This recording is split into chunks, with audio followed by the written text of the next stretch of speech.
What is the root issue for that hatred? towards our black brothers and sisters. The Lord woke me up kind of in the middle of the night, and he answered that question. And the answer was, because they're my chosen people. In 70 AD, General Vespasian and his son Titus put an end to Jerusalem with great slaughter. Many outrages and atrocities were committed against the remainder of the people. It has been estimated that over 1 million Hebrews fled into the interiors of Africa from Roman persecution and slavery. The slave markets were full of black Hebrew slaves.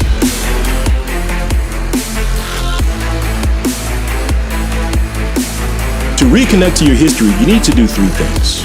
1, you need to redefine who the children of Judah are according to the old references.